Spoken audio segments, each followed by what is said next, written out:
ومن يضلل فلا هادي له أشهد أن لا إله إلا الله وحده لا شريك له وأشهد أن محمدا عبده ورسوله لا نبي بعده اللهم صل على محمد وعلى آله وصحبه أجمعين أما بعد فيا أيها الناس اتقوا الله حق تقاته ولا تموتن إلا وأنتم مسلمون.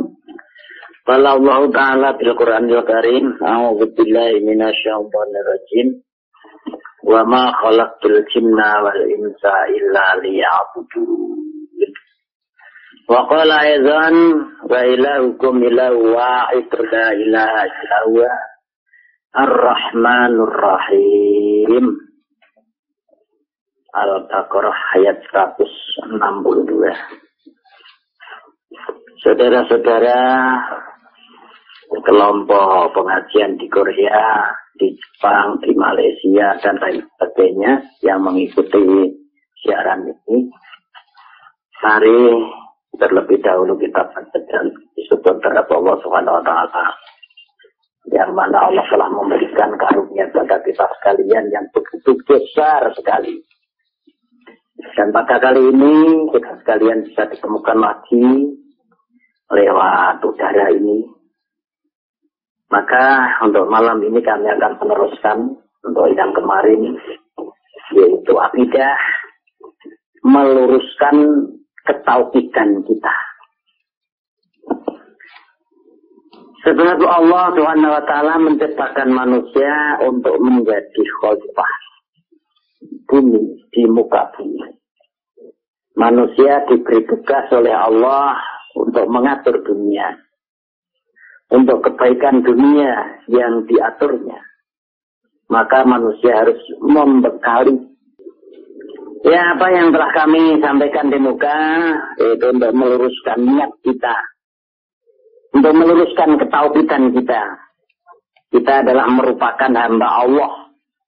Kita merupakan yaitu makhluk hidup, supaya kita bisa menjaga diri, supaya kita bisa mengatur dunia ini dibekali dengan integritas moral yang memadai.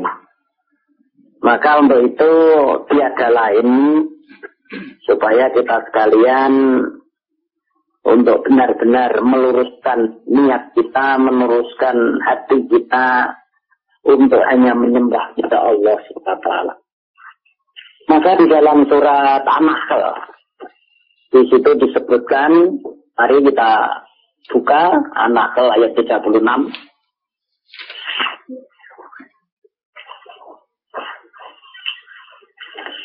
Supaya kita sekalian hanya menyembah kepada Allah.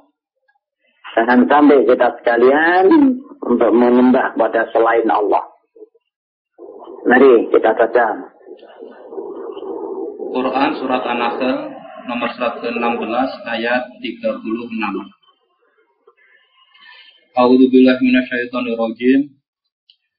Wa laqad ba'atsna fi kulli ummatin rasulan an i'budullaha wa tajtanibut taghut. Faminhum man hadallahu wa minhum man haqqat 'alaihi ad-dalalah.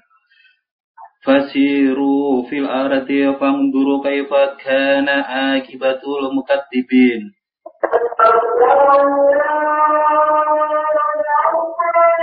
Artikan, dan sesungguhnya kami telah mengutus Rasul pada tiap-tiap umat untuk menyerukan sembahlah Allah saja dan jauhilah tonggut itu. Maka di antara umat itu ada orang-orang yang diberi petunjuk oleh Allah, dan ada pula di antaranya orang-orang yang telah pasti kesesatan baginya.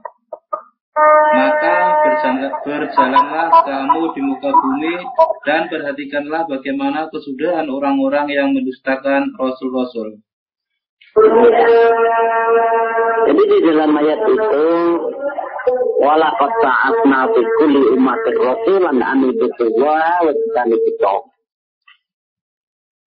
Kita sekalian supaya hanya menyembah kepada Allah. Rasul yang telah diutus di dunia ini untuk menyerukan bahwa kita supaya untuk menyembah kepada Allah.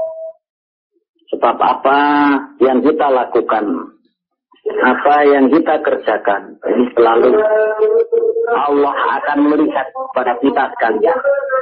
Allah akan meneliti apa yang kita perbuat.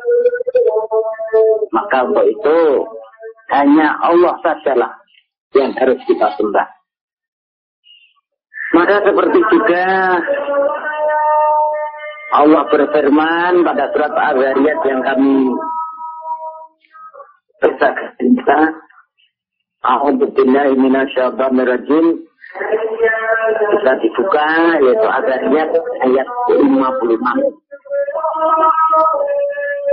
Wa ma khalaqtul jinna wal insa illa liya'budun. Sudah ketemu?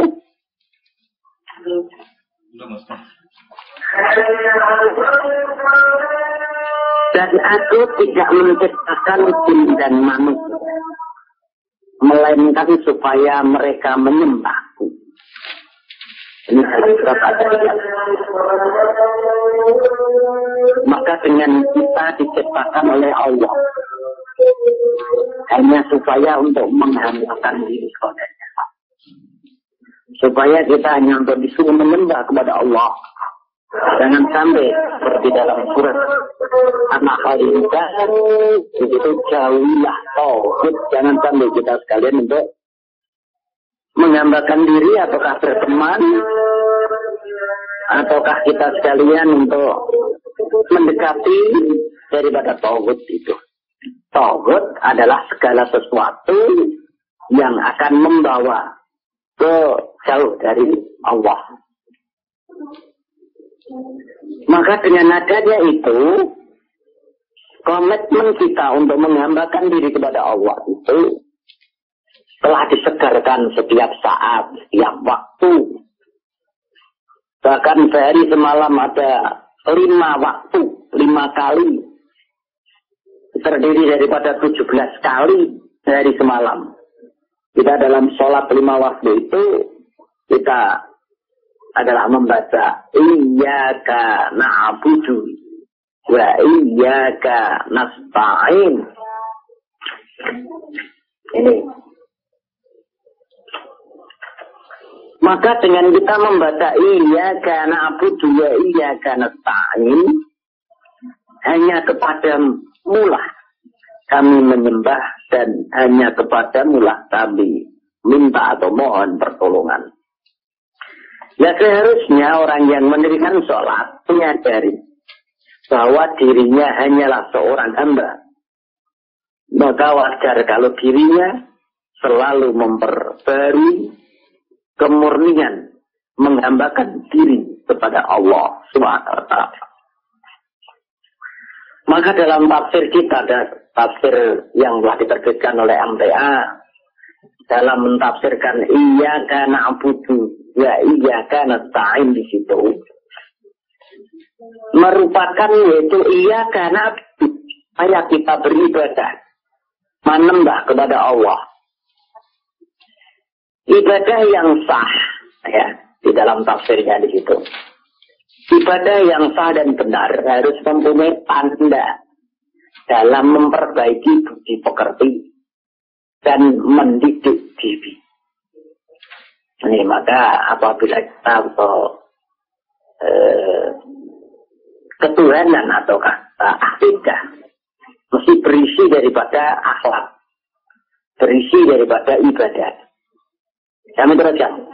Tanda itu tersusun dari ruh dan ingatan memuliakan Allah dan menghinakan diri.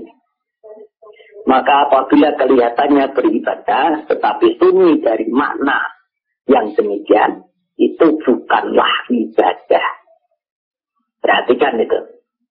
Walaupun kita sekalian jengkang-jengking, walaupun kita sekalian untuk sholat, akan tetapi hati kita tidak bisa mengingat Allah, tidak bisa memuliakan Allah. Tidak bisa untuk menghinakan diri bahwa saya itu adalah seorang hamba yang lemah. Hamba yang tidak mumpuni berdaya apabila tidak ada pertolongan dari Allah. Itu kita sekalian itu hanya kelihatannya beribadah, akan tetapi makna ibadah itu tidak ada. Maka bukan disebut ibadah. Diteruskan itu hanya seperti patung manusia atau gambarnya. Tetapi bukan manusia yang sebenarnya. Ini. Jadi apabila kita sekalian untuk ibadah, akan tetapi hati kita tidak bisa mengenai, tidak bisa ingat kepada Allah. Itu hanya merupakan manusia, patung manusia. Tidak bisa untuk sampai pada Allah. Misalnya, ibadah sholat yang diperintahkan oleh Allah kepada kita untuk mendirikannya. Hal tersebut bukan hanya cukup mengerjakan saja. Karena arti mendirikan itu mengerjakan dengan sempurna, di mana nantinya akan berbekas pada diri orang yang mendirikan sholat itu sendiri. Maka di situ aqimu sholah, bukan ya'lamuna sholah, bukan hanya mengerjakan. Kalau hanya mengerjakan jenglang-jengking sudah selesai. Hatinya tidak ada, yaitu tidak terpikat di situ. Maka banyak, yaitu orang untuk yang sholat, akan tetapi di dalam ayat itu merupakan seperti orang munafik. Dia sholatnya itu malas. Dia dengan sholat itu hanya sedikit sekali untuk mengingat Allah.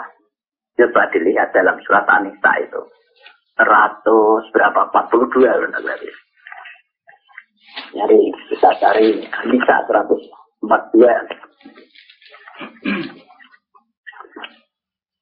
Quran surat An-Nisa ayat 142.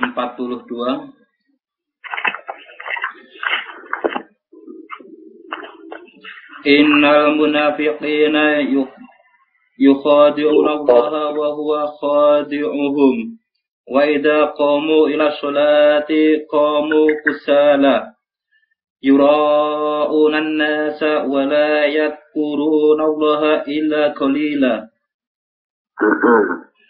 Sesungguhnya orang-orang munafik itu menipu Allah, dan Allah akan membalas tipuan mereka. Dan apabila mereka berdiri untuk sholat, mereka berdiri dengan malas. Mereka bermaksud riya dengan sholat di hadapan manusia.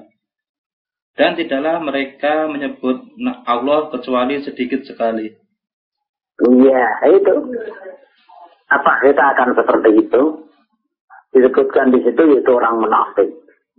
Dia tidak menipu Allah, tapi tidak bisa. Bahkan dia menipu dirinya sendiri.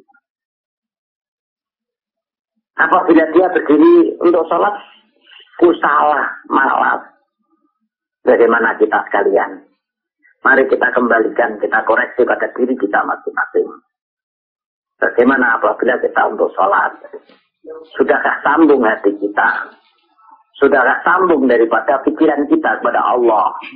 Ingat kita kepada Allah seberapa? Jangan sampai seperti dalam tafsirnya tadi. Kita hanya sebagai patung manusia.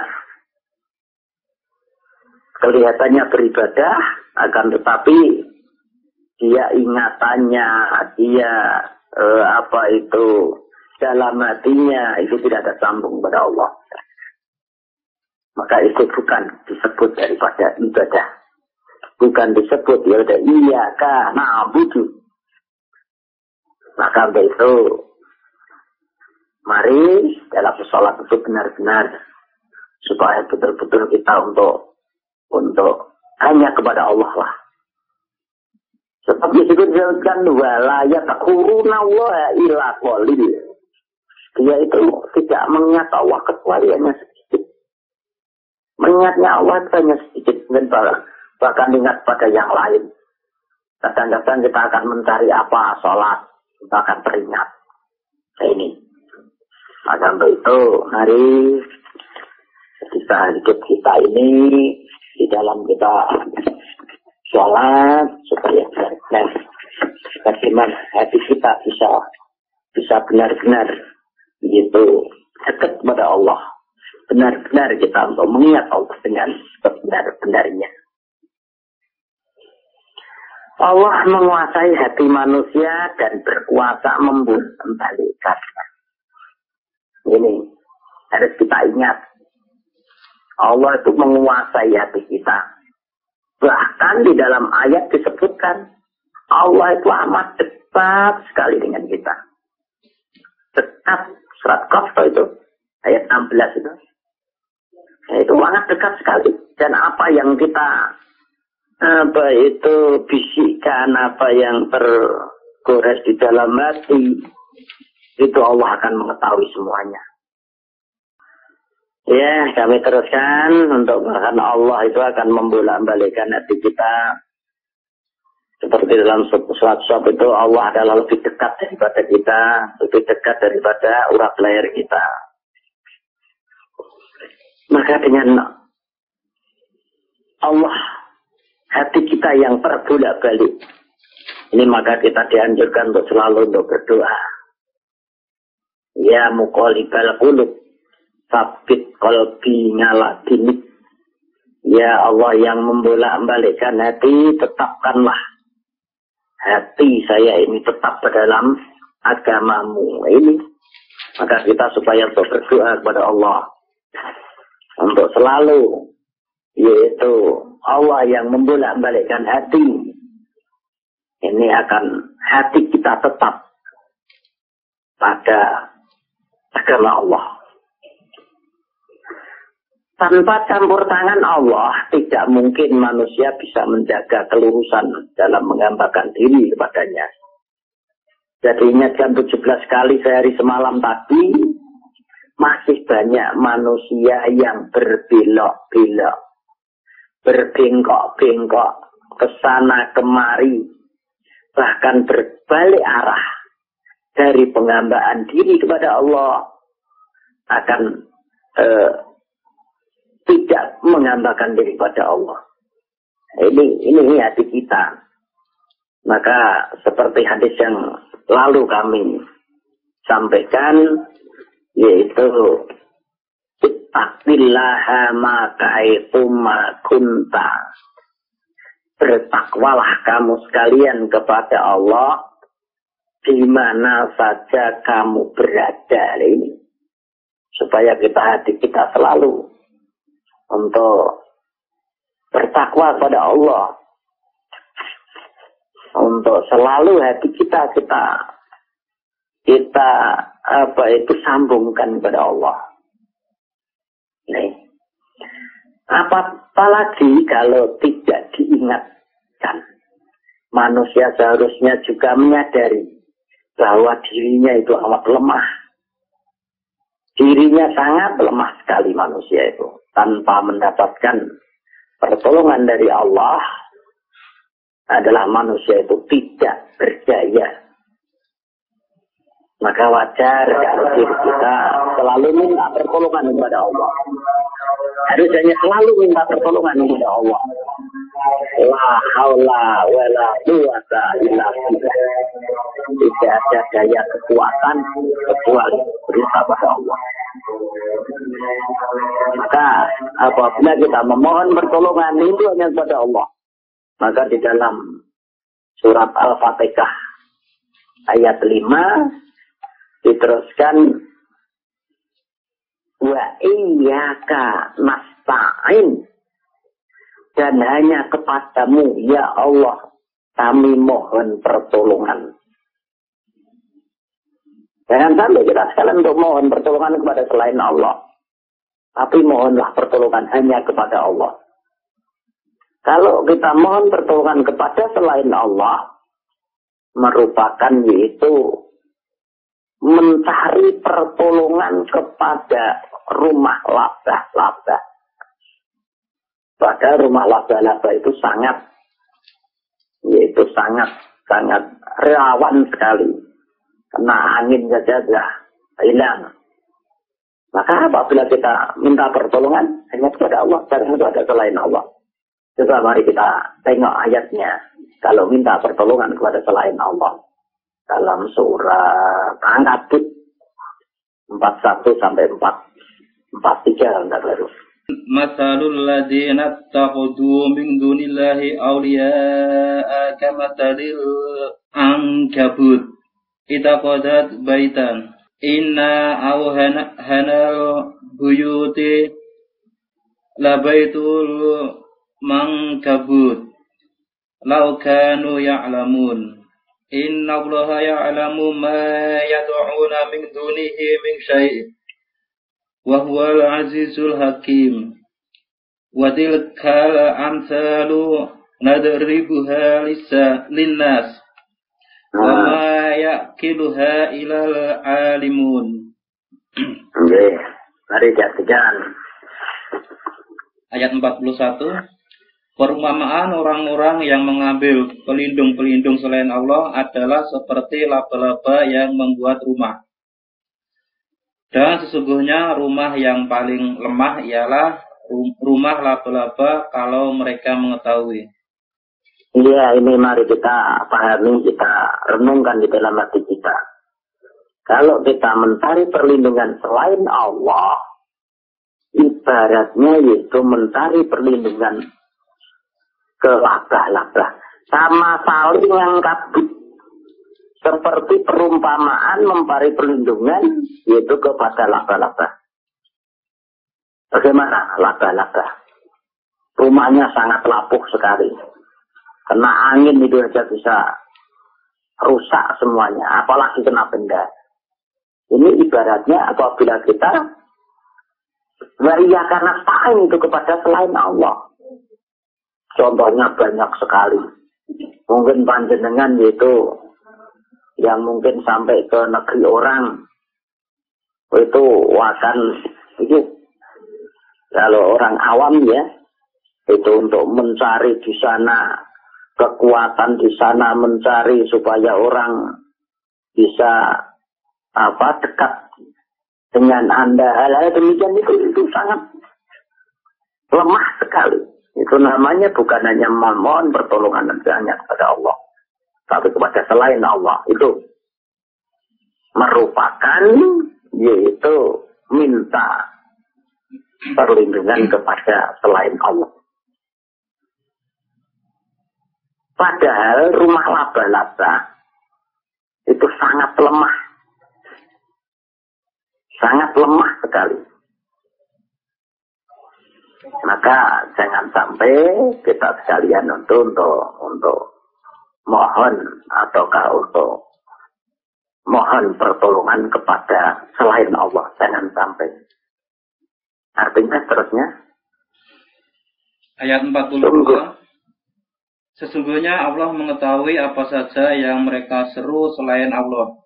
Dan Dia Maha Perkasa lagi Maha Bijaksana. Ya, walaupun bagaimanapun Allah itu akan mengerti kepada kita sekalian. Kalau kita tidak menyembah kepada Allah, Allah akan mengetahui. Allah akan mengetahui. Maka jangan sampai kita sekalian. Hati kita condongkan kepada selain Allah, jangan sampai.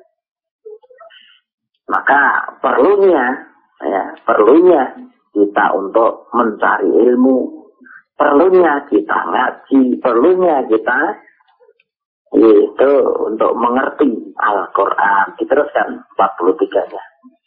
43. Dan perumpamaan-perumpamaan ini kami buatkan untuk manusia. Dan tiada yang memahaminya kecuali orang-orang yang berilmu. Tidak. Itu kita untuk manusia. Semua yang dicontohkan itu adalah untuk manusia. Maka kecuali wa ma ya'qiluha illa alimun. Kalau kita tidak mengaji, kalau tidak kita mempelajari Al-Quran, kita tidak akan mengerti hal demikian. Mesti akan mengikuti seperti umum. Apalagi orang yang berdagang, bagaimana caranya cari penglarisan dan lain sebagainya. itu sepertinya yaitu untuk mohon perlindungan kepada selain Allah. Seperti itu membuat rumah labah-labah itu tadi. Maka untuk itu di dalam surat seperti awal yaitu An-Nahl ayat 53 supaya kita sekalian untuk mencari perlindungan hanya supaya kepada Allah. Jangan sampai kita sekalian untuk mencari perlindungan kepada selain Allah. Jangan sampai. Supaya hanya kepada Allah saja. Mari kita buka dalam surat An-Nahl ayat 53. Quran surat An-Nahl surat ke-16 ayat 53. Wa ma bikum min ni'matin faminallahi summa idza massakumud duru fa ilaihi taj'arun. Dan apa saja nikmat yang ada pada kamu, maka dari Allah lah datangnya. Dan bila kamu ditimpa oleh kemudorotan, maka hanya kepadanya lah kamu meminta pertolongan. Iya, itu yang akhir itu. Idza masakumud dzurru fa ilaihi taj'arun. Taj'arun. Apabila kita sekalian tertimpa kesengsaraan, tertimpa apapun, terkena apapun, supaya kita hanya minta pertolongan hanya kepada Allah. Sebab hanya Allah lah yang akan menolong kepada kita sekalian. Maka bahkan Allah mewajibkan kepada dirinya untuk menolong kepada para rasul dan kepada orang-orang yang beriman. Maka apa sepantasnya apabila kita untuk mohon pertolongan hanya kepada Allah. Jangan sampai untuk mohon pertolongan kepada selain Allah. Allah akan menolong kepada orang-orang yang beriman. Allah akan menolong kepada Rasul-Rasulnya yang telah diutus untuk di dirinya, yang untuk menjadikan, yang membawa itu kita bulat. Kita perkuat lagi dalam surat Mukmin 51. Surat Al-Mu'min, surat ke-40 ayat 51. Inna la nansuru rusulana waladina amanu fil hayatid dunya wa yauma yaqumul ashhad. Sesungguhnya kami menolong rasul-rasul kami dan orang-orang yang beriman dalam kehidupan dunia dan pada hari berdirinya saksi-saksi, yakni hari kiamat. Iya. Itu inna wa nansuru rusulana waladina amanu. Sesungguhnya Allah itu benar-benar akan menolong, yaitu para rasul yang diutus Allah. Waladina amanu, dan orang-orang yang beriman. Gimana saja? Fil hayatid dunya, di dalam kehidupan dunia. Wa yauma yaqumul ashhad, apalagi nanti di akhirat. Itu nanti di akhirat kita sekarang akan menjadi saksi. Para rasul akan menjadi saksi, dan begitu disebutkan. Maka untuk itu marilah kita luruskan dalam penghambaan diri kita kepada Allah. Dalam kita meluruskan untuk kita bertauhid hanya kepada Allah. Allah lah yang menolong kesemuanya itu. Maka tidak ada daya yang dapat dipergunakan untuk menghindari kemadurutan dan kekuatan untuk mengambil manfaat, kecuali semuanya milik Allah. Semuanya itu adalah hanya milik Allah. Maka kita memohon itu hanya kepada Allah. Manusia sangat dhaif. Dan kita ini ketika sakit hanya meminta kepada Seorang dokter memberi obat. Siapa yang menyembuhkan? Allah. Dokter tidak bisa menyembuhkan. Akan tetapi hanya sarana. Memang kita apabila untuk sakit, apabila untuk supaya kita berusaha. Setelah berusaha kita berdoa. Semuanya itu adalah yang memberi kepada Allah. Yang menyembuhkan itu hanya Allah. Tidak kok yang menyembuhkan dokter, tidak kok yang menyembuhkan. Apalagi kita sakit tidak kepada ahlinya, malah kepada para dukun, pada paranormal. Paranormal itu tentunya kan dikatakan abnormal kayaknya. Dan begitu. Jadi setengah itu. Kalau malah dimintai pertolongan itu. Maka kesemuanya, mari apabila kita sakit, itu kepada dokter. Jangan sampai untuk kepada dukun. Bahkan dalam hadis Rasul, orang yang meyakini di dukun, sholatnya 40 hari tidak diterima ini. Maka untuk itu, marilah apabila kita untuk sakit, berobatlah pada ahlinya. Dan itu kesemuanya adalah Allah yang akan menyembuhkan. Maka setelah kita berusaha, kita adalah supaya untuk berdoa. Supaya kita berdoa. Berdoanya kepada Allah. Ud'uni astajib lakum. Berdoalah kepadaku. Allah akan memberikan apa yang kita minta. Maka jangan sampai kita adalah memohon hanya kepada Allah. Coba dibuka lagi. Ya juga ayat itu. Surat itu. Ayat 60. Wa qala rabbukum ud'uni astajib lakum. Innal ladzina yastahbiruna an ibadati sayadkhuluna jahannama dakhirin. Dan Tuhanmu berfirman, berdoalah kepadaku, niscaya akan kuperkenankan bagimu. Sesungguhnya orang-orang yang menyombongkan diri dari menyembahku akan masuk neraka jahanam dalam keadaan hina-dina. Iya, itu.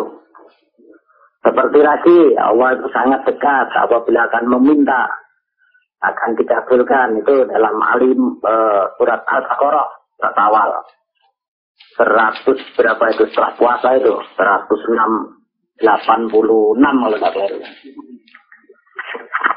Ud'uni astajib lakum itu. Al-Baqarah 186. 180. Iya. Wa idza sa'alaka ibadi anni fa inni qarib. Ujibu da'watad da'i idza da'an. Falyastajibu li wal yu'minu bi la'allahum yarsudun.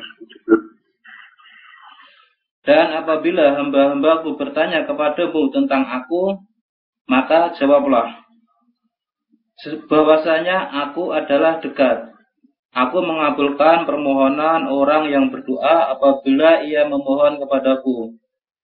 Maka hendaklah mereka itu memenuhi segala perintahku, dan hendaklah mereka beriman kepadaku agar mereka selalu berada dalam kebenaran.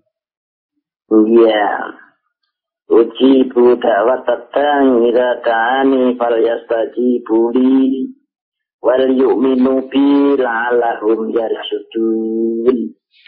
Maka sungguhnya aku akan mengabulkan permohonan orang yang berdoa. Itu. Jadi kita ikhtiar untuk kita berusaha untuk berubah dan lain sebagainya. Setelah itu mohon kepada Allah. Setelah kita mohon kepada Allah, kita tawakal, kita serahkan semuanya. Ya Allah lah yang kuasa.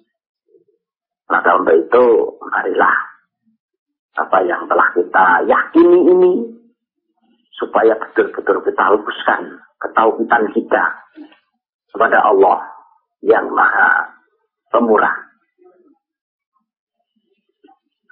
Manusia sangat membutuhkan Allah. Manusia itu sangat membutuhkan kepada Allah. Namun mengapa banyak di antara mereka yang kufur kepadanya? Mengkufuri Allah tidak akan mendatangkan apa-apa selain azabnya. Maka di dalam itu surat Ibrahim itu ayat 7. Wa qala la in sakartum la azidanakum wa la in kafartum inna ngazabi lasakin. Ini. Maka supaya kita itu hanya memohon itu kepada Allah, mensyukuri nikmat Allah yang begitu besar. Barang siapa yang bersyukur, Allah akan menambah nikmatnya. Tapi kalau dia itu kufur, ya, Masya Allah, azabnya Allah sangat besar. Maka untuk itu, hari yang terakhir ya, itu kita baca lagi biar dalam surat Ibrahim itu. Wa id ta'adanna rabbukum la in syakartum la azidanakum wa la in kafartum inna adzabi lasyadid. Dan ingatlah juga tatkala Tuhanmu memaklumkan, sesungguhnya jika kamu bersyukur pasti kami akan menambah nikmat kepadamu. Dan jika kamu mengingkari nikmatku, maka sesungguhnya azabku sangat pedih. Iya, maka untuk itu kita sekalian hanyalah untuk supaya bersyukur pada Allah. Maka wajar kalau di sana sini, di seluruh negeri ini kita menyaksikan berbagai musibah. Karena orang itu kurang bersyukur pada Allah. Di sana alam, konflik politik, itu di Indonesia. Kalau mungkin di negara tetangga, di Korea, di Jepang, Malaysia, itu bagaimana keadaan panjenengan yang tahu. Bahkan ada tawuran antar remaja, baru saya dapat dari TV itu, di Jakarta Selatan. Bahkan kemarin itu juga di Boyolali sendiri, SMK mana itu? SMK Solo Tigo sama SMK Boyolali, tawuran. Perang antar suku. Ya sudah. Ini kalau kita tidak bersyukur, nanti Masya Allah bencana akan bermacam-macam. Kerusakan moral, ketidakpedulian, dan rasa saling curiga yang bergejala di mana-mana. Untuk menghindari hal terburuk yang bakal terjadi, maka manusia mestinya segera ingat kepada Allah. Supaya kita ingat, kita harus menghambakan diri kepada Allah. Berkomitmen untuk menghambakan diri kepada Allah. Maka kita yang sehari semalam 17 kali ini, mari direnungkan dengan sama. Jangan hanya kita mengucapkan iyyaka na'budu ya iyyaka nasta'in, tapi hati kita tidak condong, hati kita putus, tidak benar-benar hanya kepada Allah. Nanti jangan seperti dalam tafsirnya tadi, itu hanya orang-orangan saja, itu patung manusia, itu hanya gambar manusia saja. Maka apabila kita benar-benar iyyaka na'budu wa iyyaka nasta'in, ya insya Allah sholat kita betul-betul kita dirikan, insya Allah akan bisa mencegah faksa dan mungkar. Ini hasil sholat, hasil menghambakan diri kepada Allah. Kita bisa lurus daripada ketauhidan kita. Apalagi saudara-saudara sekalian di luar negeri yang mungkin di situ beberapa hal, banyak masalah, banyak hal yang dihadapi, maka supaya untuk penghambaan diri kepada Allah ini benar-benar supaya dijaga dengan teguh, dijaga dengan sebenar-benarnya, agar Allah akan selalu untuk menolong daripada siapa yang mohon pertolongan kepada Allah tersebut. Itu saja yang kami sampaikan. Ini masih ada waktu 5 menit ya. Mungkin ada hal yang perlu ditanyakan. Kalau nanti bisa kita jawab. Kalau nanti tidak, ataukah waktunya kalau memang sudah habis, insya Allah pada Dr. Suparno nanti, Dr. Suparno saya selalu untuk juga bertemu. Nanti kami bisa matur dengan Ustaz Joko dan Dr. Suparno nanti. Itu saja, ada hal yang disampaikan mungkin. Ada pertanyaan Ustaz, tapi di luar tema ini tadi Ustaz. Oh, di luar tema. Ya, kalau bisa saya jawab. Begini Ustaz. Ustaz, apa kewajiban seorang wanita kepada orang tuanya ketika dia sudah menikah, Ustaz? Selanjutnya, apa kewajiban suami terhadap orang tuanya sendiri dan juga terhadap mertuanya, Ustaz? Apakah kedudukannya hal ini sama, Ustaz? Mohon untuk diterangkan, Ustaz. Ya. Insyaallah. Itu di dalam hak dan kewajiban suami istri itu akan disebutkan bagaimana kita sekalian sebagai anak, bagaimana sebagai orang tua.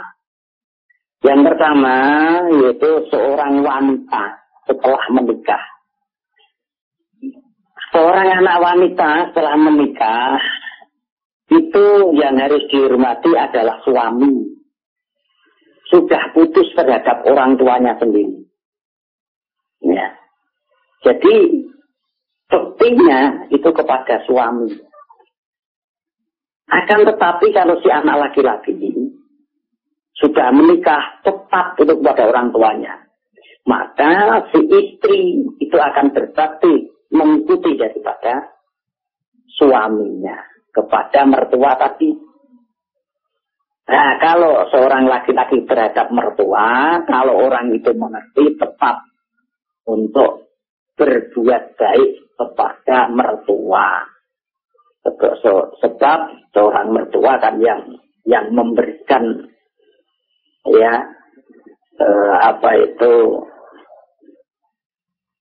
yang telah memberikan kenyamanan di dalam berpikir, dalam kehidupan, karena didampingi oleh seorang anaknya. Kalau itu orang iman, itu tetap buat bilvalidaini ihsana, asal tidak memerintahkan yaitu hal-hal yang mungkar, yang bertentangan dengan Allah. Itu kan dalam surat Luqman 15 mulai 12 itu kan disebutkan di situ. Maka bagi anak perempuan apabila sudah menikah, itu buktinya itu adalah ke suami.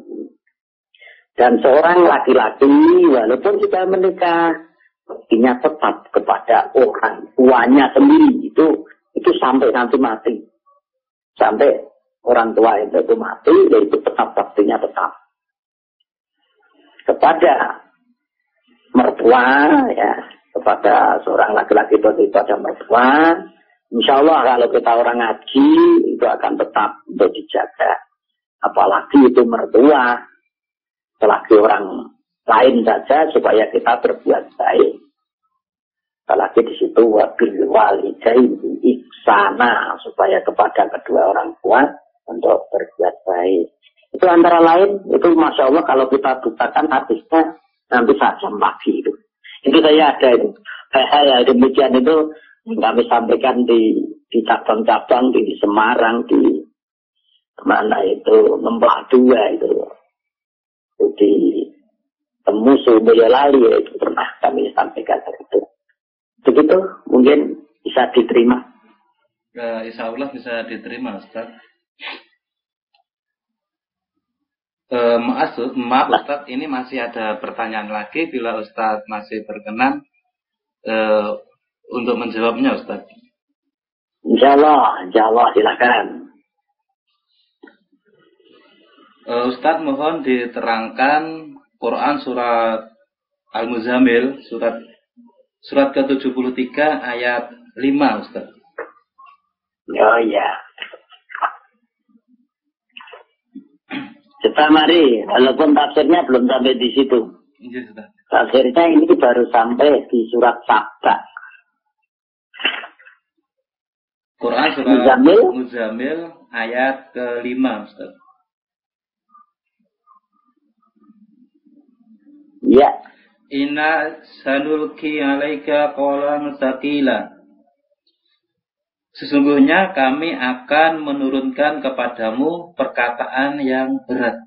Yang dimaksud di sini apa, Ustaz? Mohon diterangkan. Mari kita artikan sejak awal. Itu apa hubungannya itu sampai dengan ayat 1, ayat 2, 3, 4 dan seterusnya itu masih ada hubungannya. Mari. Ayat pertama. Orang-orang yang berselimut, yakni Muhammad. 2. Bangunlah untuk sembahyang di malam hari, kecuali sedikit daripadanya.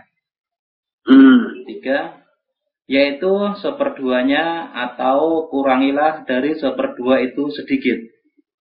Itu salat malam terus. 4. Atau lebih dari seperdua itu, dan bacalah Al-Quran itu dengan berlahan-lahan. Sesungguhnya. 5. Sesungguhnya kami akan menurunkan kepadamu perkataan yang berat. Kepadamu. Terus? Yang ke-6. Sesungguhnya bangun di waktu malam adalah lebih tepat untuk khusyuk, dan bacaan di waktu malam itu lebih terkesan. Iya. Yang dimaksud itu yaitu perkataan yang berat kepadamu, ya. Qaulan tsaqila.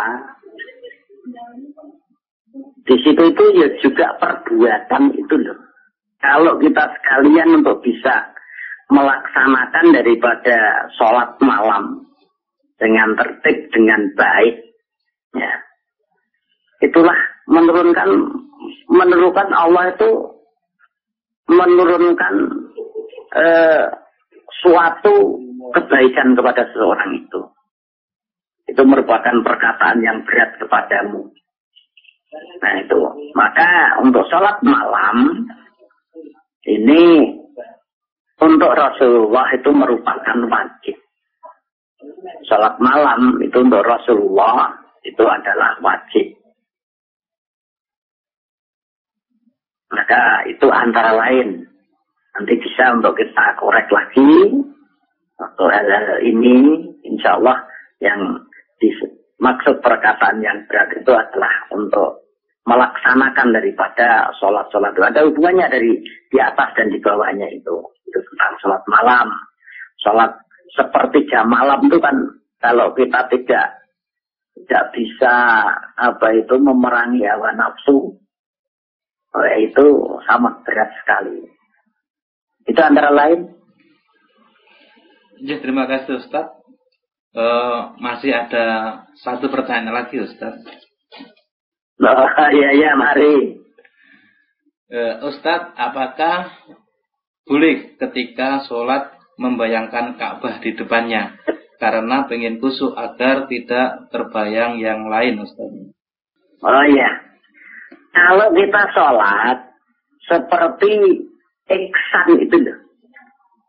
Bagaimana toh ihsan? Seakan-akan kita melihat Allah. Akan tetapi tidak mungkin kita bisa melihat Allah. Tapi Allah melihat kita. Asal kita itu merasakan di dalam hati, dilihat oleh Allah.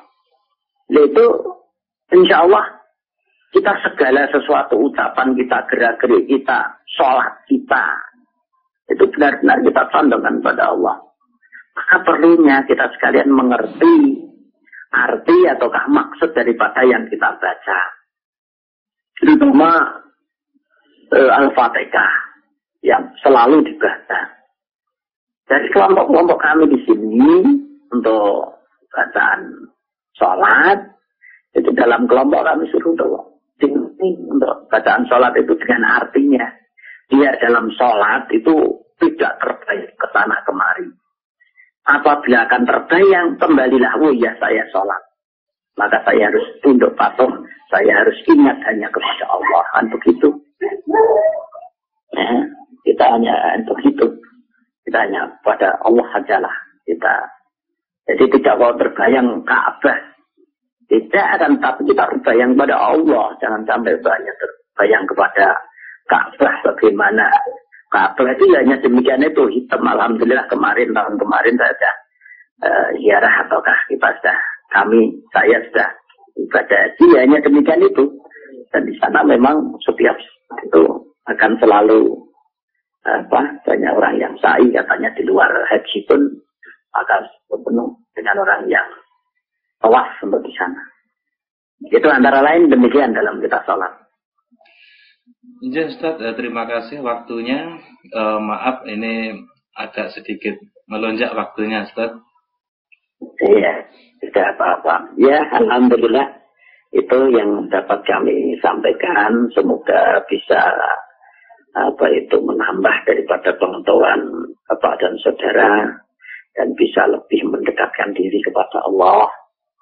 Semoga nanti lain kali bisa kita sambung, bisa kita lewat udara, dan kami mohon apabila pulang sewaktu cuti dan lain sebagainya untuk ke Indonesia, syukur tahu nomor saya ini, saya dihubungi dan syukur bisa untuk singgah ke tempat itu, dan nanti saya bisa mengerti.